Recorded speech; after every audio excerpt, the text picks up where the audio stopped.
1941, a state of war.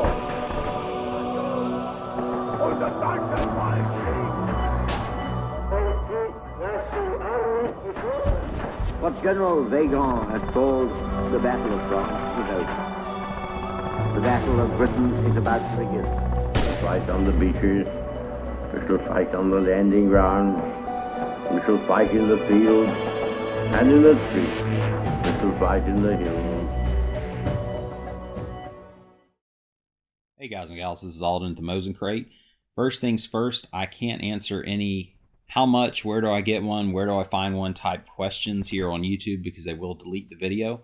But if you go over to rumble.com and you go to our page on Rumble, the Mosin Crate, so it's the same username as here, just without any of the spaces between the Mosin or Crate, you'll find this same video on there, but with a different voiceover, and I can be a lot more thorough and honest and answer questions like that on there that I can't hear on YouTube. Getting right into this review video, we've got a bunch of West German Walther PP pistols.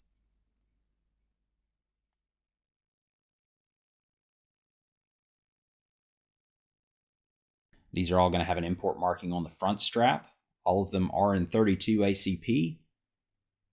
And as you can see, this one's got a 70 dated barrel, but I've checked the serials on all of these, and every single one of them, save for one, is CNR eligible, which is pretty cool. So if you're out there and you have a Curio and Relic license, it's pretty neat that you can get Walther PPs like this. Again, this is a review video, so highly encourage you guys to go watch this video on Rumble, seriously.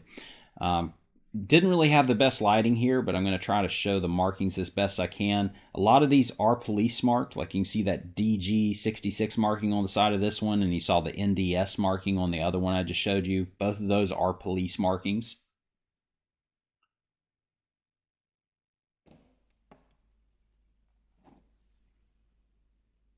I think this one says PR or something like it on there. This first group I'm showing you, I would consider these grade 1. So these are slightly better. I'd say anywhere, they're probably closer to very good than anything, but I would say maybe good plus condition. You're going to see most of the wear is going to be on the grips, but there will be scratches and stuff in the finish here and there, like on this one. And most of them have police markings of some sort. Some of them you'll notice have like a cross through the, or an X like this one here through the police marking, just showing that it was police department property at some point, and then when it left the police service, it was X'd out. Now the interesting thing about this one, you can see this is inner arms marked, and inner arms used to import a lot of German Walther PPs back in the day, you know, back in the 60s and 70s. And so what happened with that pistol anyways is that it was made in Germany, shipped to the US, and then I believe Sweden, I believe that was a Swedish police department marking, bought them from America, inner arms, and then those were sold to Israel, and then that's where we got them from. So these things have been from Germany to the US, to Sweden, to Israel, and now back into the US. So some of these are really well traveled.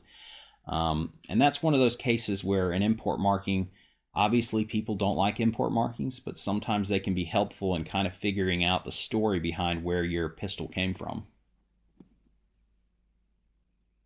This one's got some gunk on here. It just looks like it's dried, almost looks like shellac or maybe even some grease or something like that. But that should come right off on that one.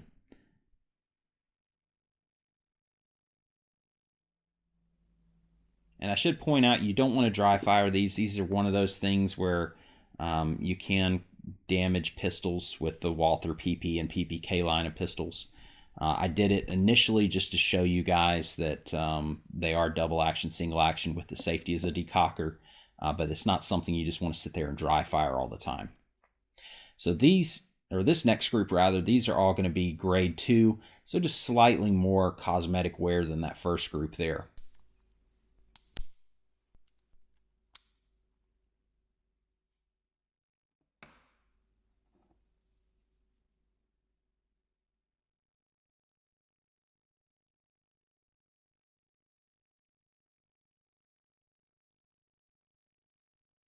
Has some pitting there on the front of the slide. Nothing major, but it's there. Another crossed out police marking.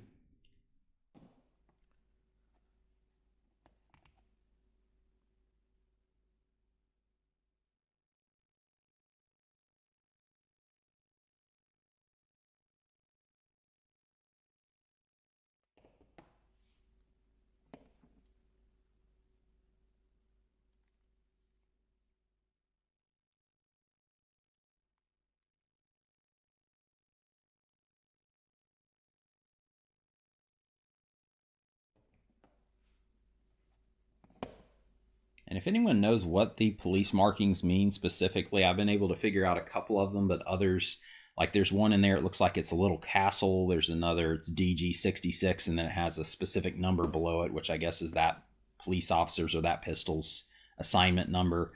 But there's all sorts of them in here, and I haven't been able to decipher all of them. So if you are a Walther PP nut and you know that know what those markings are, feel free to type in the comments below.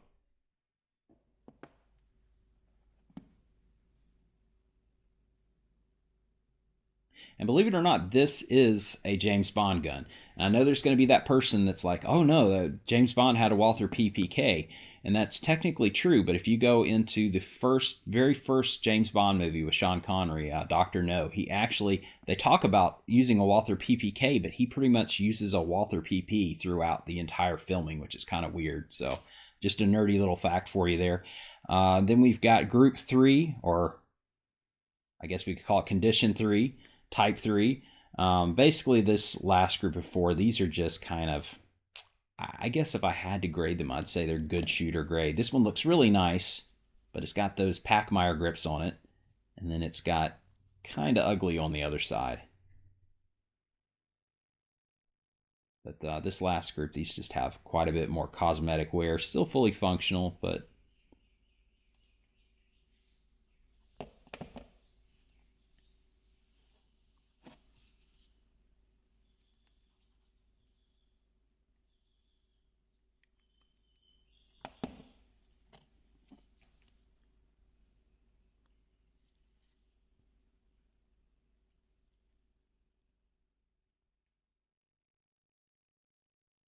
and then I've also got one more that I'm going to show you here. This top one is kind of neat because I don't think this was factory chrome finished, but it looks like it. Like usually when people have stuff chrome plated, it kind of thins out the markings. It fills in the stampings on a gun or roll marks on a gun and kind of just makes the markings look faint. But on that one, it looks just about factory, which is kind of cool. And then we have some Star Super S's. I really like these. They're little 380 pistols. They look and feel like a 1911, like a little pocket-sized 1911. They're very thin. They're very light. They're single stack magazines. And then the bottom two, both of these are Star SS pistols, which are pretty darn close to the Super S. And those designs came out, I believe, right around World War II. I think, in fact, some of the earlier pistols were used by Luftwaffe pilots because they liked how thin and light they were. But they're just cool little pocket pistols. Make sure you never remove the grips on them because it's kind of like a Bakelite material and they have shrunk over the years. So if you unscrew the grips, there's a good chance you're never going to get those grips back on there. So I will warn you about that with these. So that's it for the video, guys. Thanks so much for watching, and we'll catch you next time.